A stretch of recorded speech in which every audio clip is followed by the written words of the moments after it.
masing-masing kita belajar program perjalanan kita bisa masing-masing.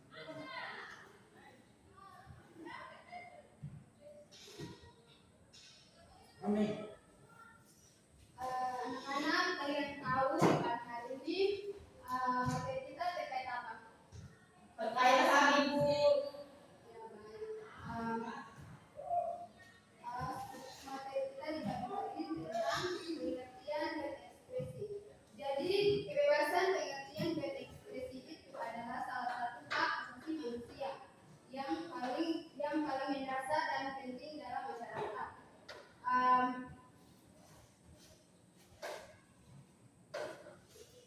Di pagi hari ini Ibu akan membagi kalian dalam begitu kan? Apakah kalian tahu apa itu hak asasi manusia? Saya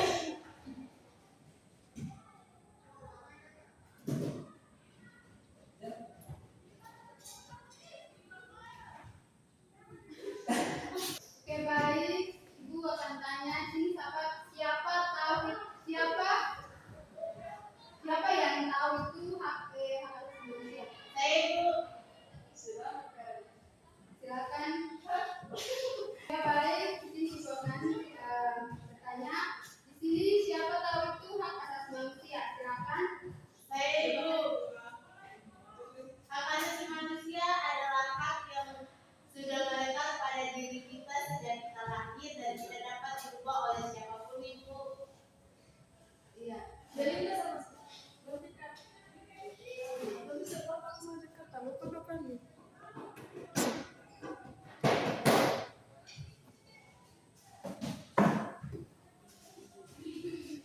Ya baik. Siapa lagi selain Siti? Saya Ibu.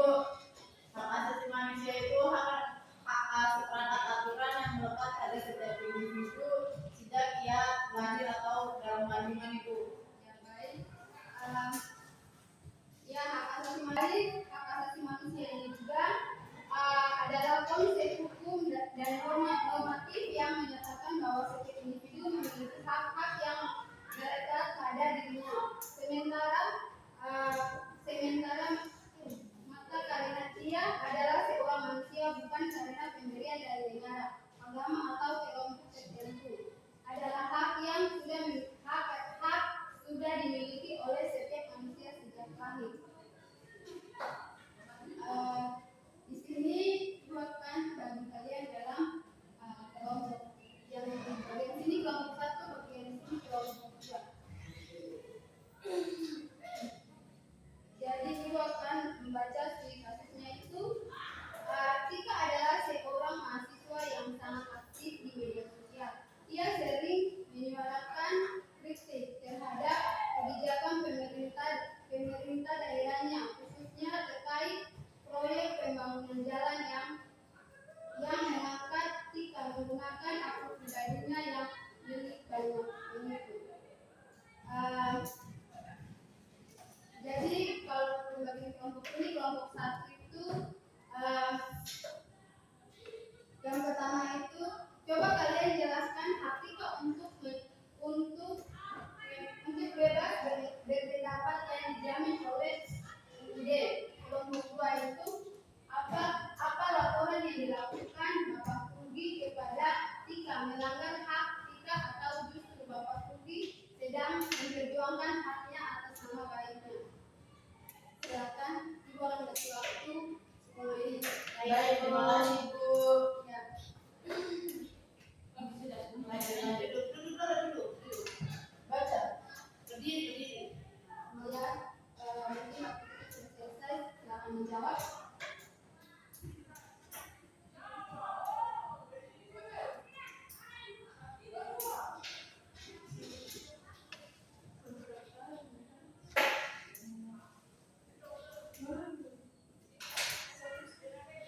Ya, saya akan menjawab pertanyaan dari kepada Sekut.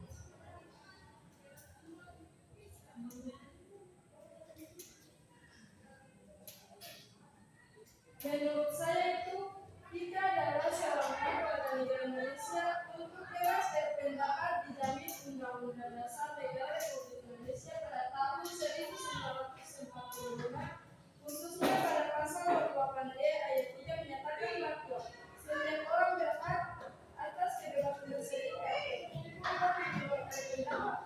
Jaminan ini juga diperkuat oleh pasal 28D ayat 2 yang menjamin kebebasan menyatakan pikiran dan sikap sesuai aturan, serta pasal 28D yang melindungi hak menyampaikan informasi melalui berbagai cara. Itu saja jawaban dari saya. Ada tanggapan dari kelompok 2? Tidak ada Ibu. Sekarang kelompok 2 akan menjawab. Baik, pertanyaannya, apakah laporan yang dilakukan Bapak Rudi kepada Tika?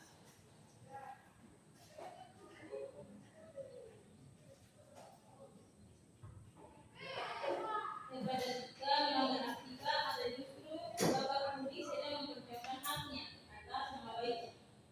Jadi, laporan yang dilakukan Bapak Rudi terhadap Tika tidak otomatis melanggar hak Tika. Justru laporan tersebut dapat dipandang sebagai upaya Bapak Rudi memperjuangkan haknya atas nama baik.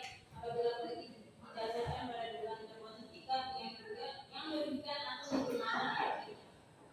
Jika laporan Bapak Rudi bukan pelanggaran hak Tika, melainkan penggunaan hak hukum Bapak Rudi untuk melindungi nama baiknya, Tika tetap diakui tetapi harus dijalankan secara bertanggung jawab dan tidak merugikan informasi. Kemudian kelompok 2 ada tanggapan dari kelompok 1? Tidak. Ya baik. Itu materi kita di kali ini. Ibu minta dari salah satu kalian mengambil kesimpulan terkait materi kita di kali ini. Ibu minta Alfred yang mengambil kesimpulan terkait kali ini. Baik, Ibu. Terima kasih kesempatan yang diberi kepada saya.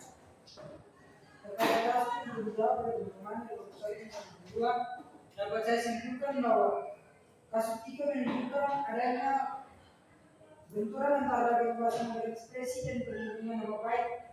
Unggahan Tika pada dasarnya merupakan bentuk kebebasan berpendapat yang dilindungi hak asasi manusia. Namun menjadi permasalahan ketika disertai tuduhan korupsi tanpa bukti yang jelas. Laporan yang dilakukan oleh pejabat kepada aparat yang otomatis melanggar hak kebebasan berpendapat. Melainkan dapat dipandang sebagai upaya hukum untuk melindungi nama baik sesuai undang-undang. Oleh karena itu, kebebasan berekspresi harus dijalankan secara bertanggung jawab. Sementara pejabat publik juga wajib bersikap terbuka terhadap kritikan dan menjaga demokrasi yang adil. Terima kasih. Ya baik. Sini Ibu akan menyampaikan kesimpulannya. Jadi kebebasan berekspresi adalah fundament yang dijamin pasal 19 dan pasal 28 1945. Memberi hak kepada setiap orang untuk mencari, menerima dan menyampaikan pendapat. Namun di era digital hak ini harus dijalankan secara bertanggung jawab dengan memegang etika digital agar tidak melanggar hak orang lain melalui ajuran, kebencian, hoax atau bentuk informasi lainnya. Dengan demikian kebebasan berekspresi dapat berjalan seimbang dan menciptakan ruang digital yang aman, demokrasi dan menghargai kebebasan manusia. Baik, materi kita di kali ini, dan kita akan ketemu di minggu depan dengan materi terkait Bineka Tunggal Ika. Baik, Ibu.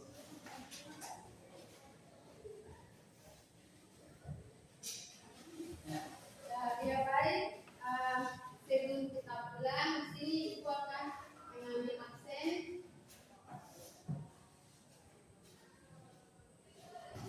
Kita semarani. Maju Ibu.